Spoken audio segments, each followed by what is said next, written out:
This is kind of a rant about what's going on my YouTube channel.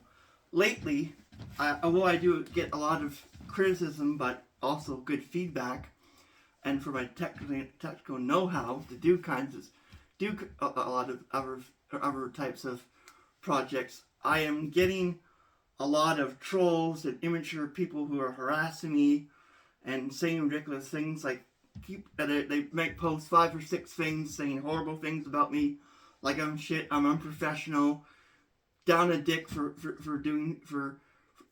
extracting the endorphin from the mohang extract with ethanol and alcohol. Well, and then they automatically assume because I'm extracting it with certain chemicals that I'm synthesizing endorphin. These people don't know what they're talking about. You cannot. It's very hard to take endorphin and separate it from the endorphin compounds of other organic molecules and purify it, get a pure product. The endorphin itself is very contaminated and be very hard and it will not be economical to try to take endorphin and make it into another compound like meth. You will not be able to do it because your endorphin will be very impure with different types of products that are found in the endorphin, including tannins and other stuff, and the alkaloid. And the alkaloid grown in China and other places is normally about 0.5 to 2% of the endorphin alkaloid. And with a large amount, you can basically extract the endorphin. I wouldn't do it for drugs, but if you make your own endorphin extractions, then you have to know what kind of drugs it could possibly interact with. This is not medical advice, but endorphin reacts with a lot of medication. And then there's impurities in that could be in your product. If your stuff isn't clean, that could lead to you being poisoned. A lot of stories where people homebrew their endorphin and they use beakers that have other stuff and they get different types of poisoning from heavy metals and that. So that is stupid to do that kind of stuff. That's why when I'm doing my wine stuff, my wine glass equipment to make wine, everything is brand new. All the wine distillation jugs are brand new. The rubber stoppers are brand new. The stirring rods I might get are 100% brand new. Nothing is impure. Everything is clean, unopened, because any type of small contamination when you mix it with the wine can lead to food poisoning or very weird effects with the wine, and that's something you don't want. I'm learning the safety precautions in that of making wine, like how to prevent it from making methanol. You sometimes with certain fruits and certain conditions, it stresses the yeast, and then the yeast will use pet and other material and it'll produce higher levels of methanol, which can cause blindness. It's called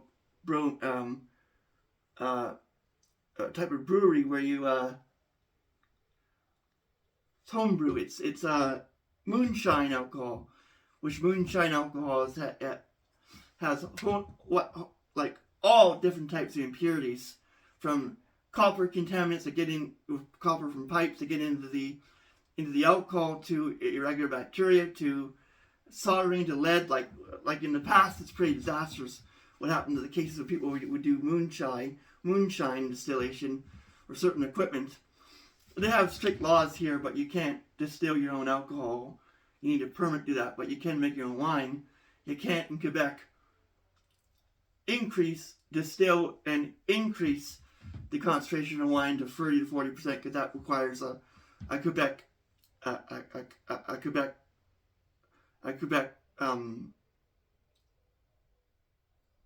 permit from the Quebec government, and that's really expensive. You're talking about hundreds of $10,000 to $20,000, $30,000, a lot of inspection, good quality control, and that's what I mean. A lot of people don't understand that in Quebec, compared to around other places around the world, you cannot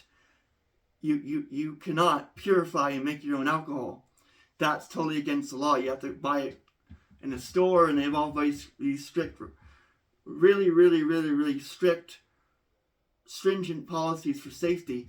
They're sort of like the EU, where they're quite strict about all kinds of policies. Which, in my mind, I'm glad I can't buy from Canada red phosphorus or white phosphorus and that kind of stuff. That's just crazy. That's what some companies are allowed to, like Etsy. They don't tell you this is legal to buy, but if you bought red phosphorus from Canada and it went through and that kind of stuff, you get the police and the RCMP and CSIS after you, because those are used to make drugs. White phosphorus is used in ammunition. White phosphorus can be used for chemical weapons. White phosphorus and red phosphorus can be used for homebrew explosions. So you don't like, that's what Etsy was selling red phosphorus, but the limit, there's a huge restriction here in Quebec. Maybe in other countries they allow, but no, not here. Yeah. I'm also kind of upset about YouTube and the way they act for little people. They're trying not to make money, but just for a hobby.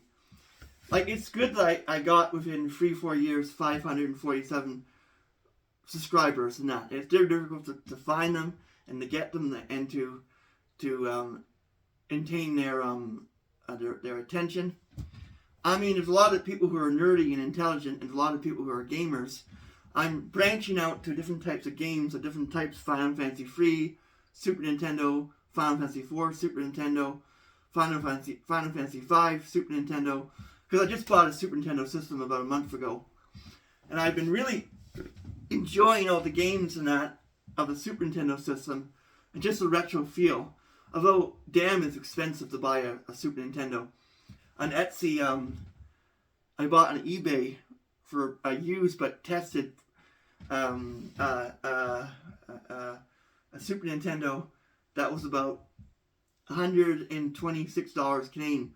It was from Alberta. If I bought it from US, I'd be paying 75-80% more tax and shipping. So I had to really make sure that the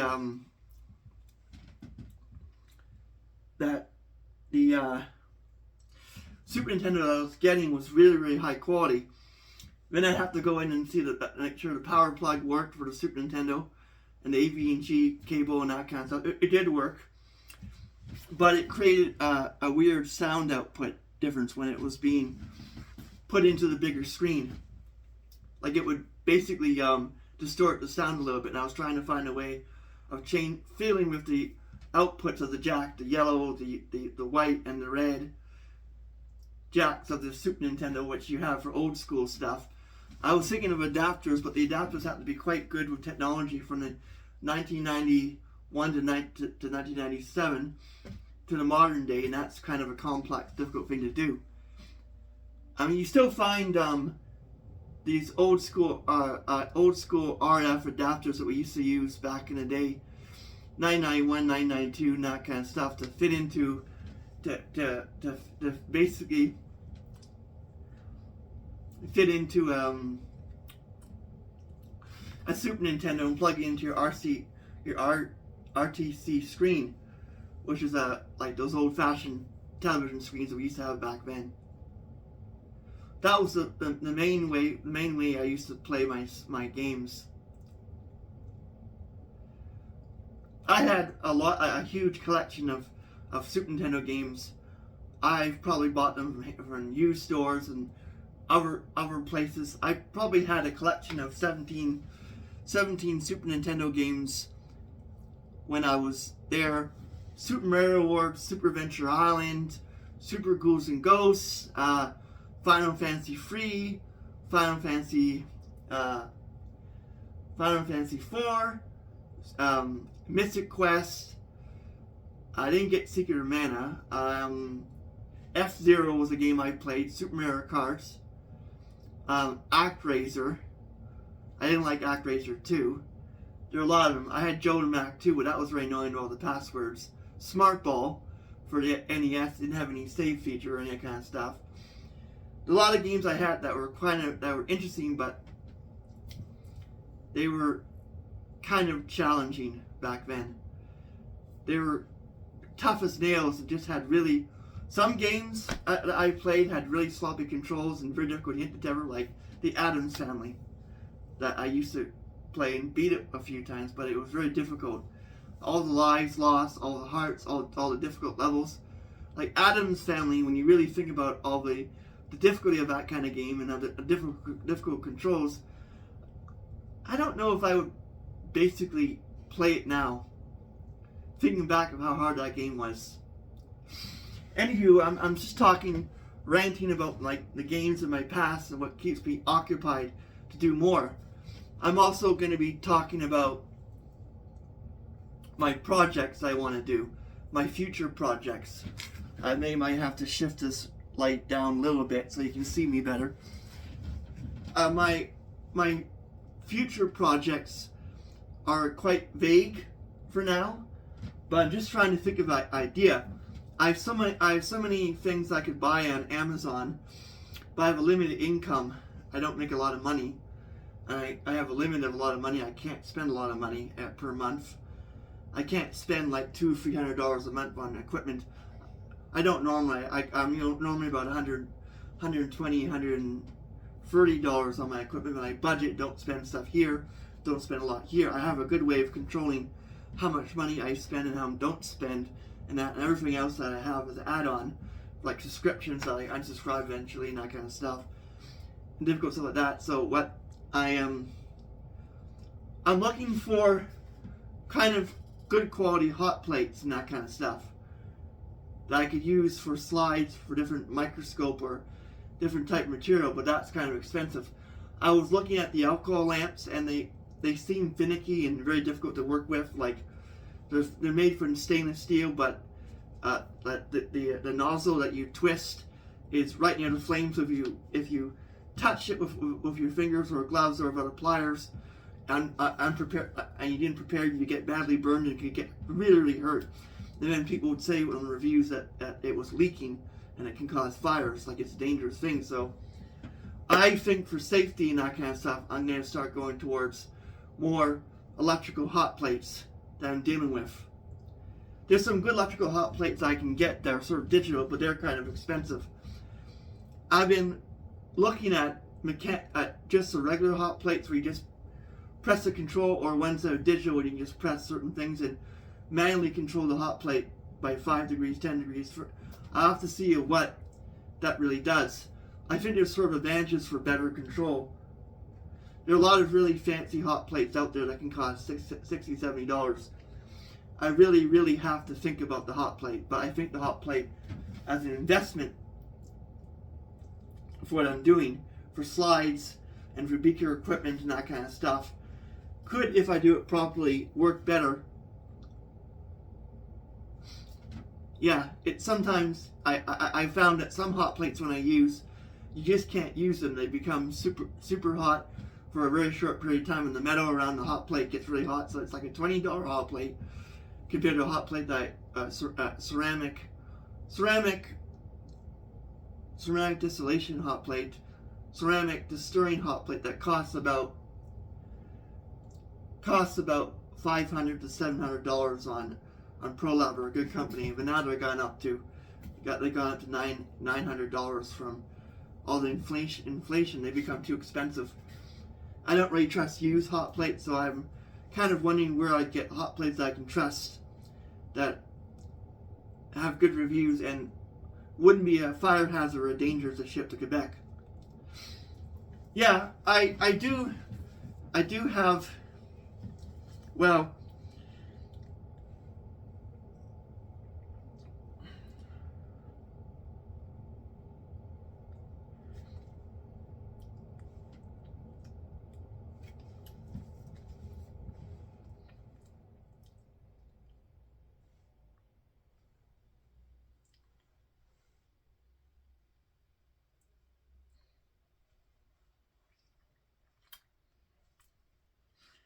I'm just looking at my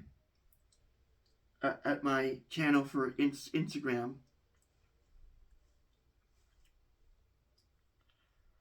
I mean, Instagram, I have an interesting Instagram feed too. I like my feed for Instagram is this kind of stuff. Painting, YouTube videos, things like Sci Factor, other stuff that people might have watched when they're younger, winemaking, gaming, electrical stuff, chemistry sets, gaming again. Maybe I have to zoom in like that, but as you can see, I have a fair amount of stuff I play, like Super Mario World and other games. So my Instagram channel, which I'm not going to disclose to people from YouTube because I'm having a kind of a hard time trusting people, because a lot of people out there that will just use that to post, send you messages about making drugs or helping them make heroin or making crystal meth, and when people start asking those questions, those are the people who are just fucking idiots. Pardon me for swearing, but I have to say it because I'm kind of angry at all these trolls I have on my channel on YouTube. That I do a thing about extracting lemongrass to make good aroma, and people start talking about how I should distill marijuana, and it's just simple. What I do, I just delete those comments, and just, if they keep on bugging me, they get warned for a couple of times, and if it gets too much, their link to my channel gets permanently deleted. So I'm just gonna have really zero tolerance now on for trolling and that kind of shit that's going on YouTube. I mean, let's look at Instructables. My Instructable channel that I have is very, very thought out, and I have about 75,000 views and that kind of stuff. Some do better than others and that kind of stuff. And Instructables is a very different platform.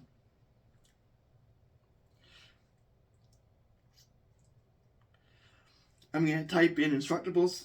I hope it will allow me to load it. I had problems with it with Facebook. It wouldn't load onto Facebook, so when I went into it and did the Instructable login through Facebook, it just did weird things.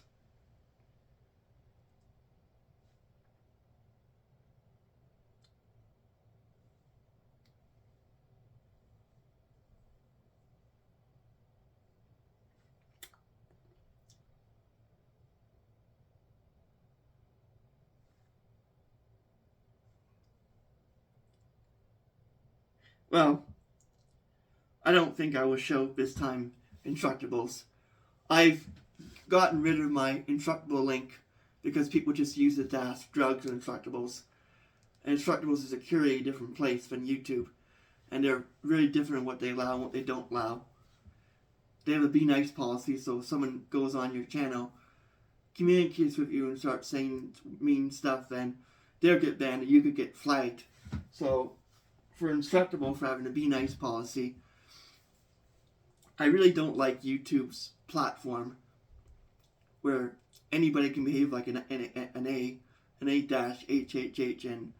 and start trolling people. I mean, for me, come on, people. Trolling is very immature and childish. I really wonder what this internet and society has become, and why doesn't YouTube step up and start saying, we're giving people strikes or warning people about trolling people and excessive, like harassing people online, that kind of stuff. That is not nice, and then how do you contact them to file a complaint against certain people? At least with Instructables, you have a report if someone says something that's very nasty. They have a be nice and constructive criticism on their channel for all kinds of things. And then there's YouTube, which they act weird and they want people to have so many followers and that kind of stuff. So I find YouTube to be quite odd. Like for Instructables, I have a lot of likes, especially my metal art I did a long time ago with the winemaking, electron, like a stuff with microscopy, painting. I do all kinds of stuff. I do Oh, what do I do on there? It's interesting. Experimental, like pigments with resins and that kind of stuff.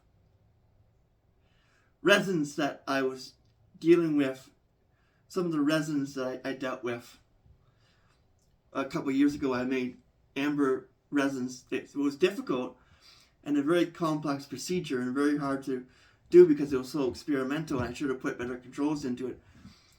But I was, after a while, trying to figure out what to do, what not to do, what you should do, fire safety. You're dealing with flammable resins that create fumes. You need good ventilation. You need fans on. But I got quite interesting results. And I put in a lot of safety behind it too.